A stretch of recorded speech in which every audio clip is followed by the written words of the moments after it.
নমস্কাৰ আপোনালোক সকলোকে প্ৰফুল্ল অসম ইউটিউব চেনেললৈ স্বাগতম জনাইছোঁ। যদি আপোনালোক চেনেলটোলৈ প্ৰথমবাৰৰ বাবে আহিছে, প্লিজ চেনেলটো ছাবস্ক্ৰাইব কৰি দিব, ভিডিঅ'টো এটা লাইক কৰি দিব আৰু যিসকল দাদা বাইদেউ ভাইটি ভণ্টি বন্ধু বান্ধৱীয়ে ৰানিঙৰ প্ৰেক্টিছ কৰি আছে তেওঁলোকলৈ ভিডিঅ'টো শ্বেয়াৰ কৰি দিব। এতিয়া বহুতৰে অলপমান দৌৰাৰ পিছতে বহুত বেছি ভাগৰ লাগে আৰু তেওঁলোকৰ গলটো শুকাই যায়। এতিয়া তেওঁলোকে কি কৰিব? এতিয়া আপোনালোকে যেতিয়া দৌৰিব সেই দৌৰাৰ আগত মিনিমাম 2 পৰা 2.5 ঘণ্টাৰ আগত আপোনালোকে 1 পৰা 1.5 লিটাৰ পানী খাব।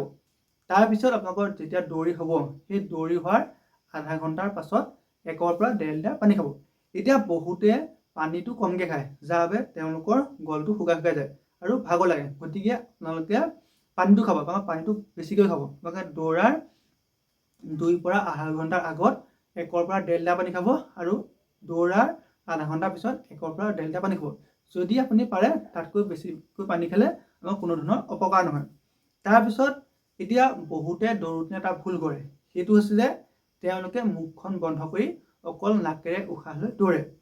এতিয়া আমি সৰ্বসাধাৰণ যেতিয়া থাকোঁ আমাৰ দেহত যিমানখিনি অক্সিজেনৰ পৰিমাণ হয় সেই অক্সিজেনখিনি অকল নাকেৰে উশাহ ল'লে আমাৰ শৰীৰটো ধুনীয়াকৈ চলি থাকে।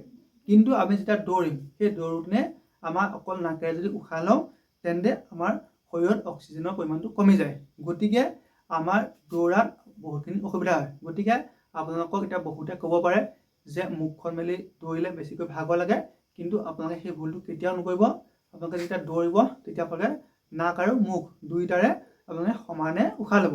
তেতিয়া আপোনালোকৰ যিটো ভাগৰ লগা সেই ভাগৰ লগাটো কমি যাব। তাৰপিছত আপোনালোকে শ্ল' ৰানিং কৰিব।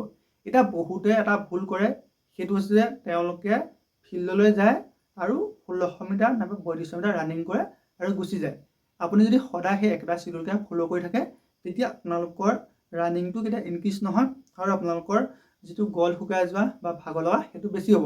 গতিকে আপোনালোকে শ্ল' ৰানিং কৰিব। আপোনালোকে কেতিয়াবা মিনিমাম আধা ঘণ্টা দৌৰিব, নাইবা আপোনালোকে 45 মিনিট দৌৰিব, বা আপোনালোকে 15 কিলোমিটাৰ নাইবা 10 কিলোমিটাৰ তেনেকৈ আপোনালোকে লং ৰানিং কৰিব আৰু শ্ল' ৰানিং কৰিব। তেতিয়া আপোনালোকৰ যিটো ভাগৰ লগা আৰু গল শুকাই যোৱা সেইটো আপোনালোকৰ কমি যাব। তাৰপিছত আপোনালোকে ইণ্ডুৰেঞ্চটো ইনক্ৰিজ কৰিব। তেতিয়া আপোনালোকৰ যিটো দৌৰিলে ভাগৰ লগা আৰু উশাহটো আপোনালোকৰ ছুটি হৈ যোৱা সেইটো আপোনালোকৰ যিটো সমস্যা সেই সমস্যাটো কমি যাব। গতিকে আপোনালোকৰ যদিহে দৌৰোতে ভাগৰ লাগে বা আপোনালোকৰ উশাহ লোৱাত অসুবিধা হয় তেন্তে যদি এইকেইটা কৰে তেন্তে আপোনাৰ বহুতখিনি উপকৃত হ'ব। গতিকে আপোনালোকৰ যদি দৌৰোতে ভাগৰ লাগিছে তেন্তে আপোনালোকে বেছিকৈ লং ৰানিং কৰক। তেতিয়া আপোনালোকৰ যিটো ভাগৰ লগা সেই ভাগৰ লগাটো কমি যাব আৰু আপোনালোকে ইণ্ডুৰেঞ্চটো ইনক্ৰিজ কৰক। তেতিয়া আপোনালোকৰ যিখিনি সমস্যা সেই সমস্যাখিনি নাইকিয়া হ'ব। ধন্যবাদ।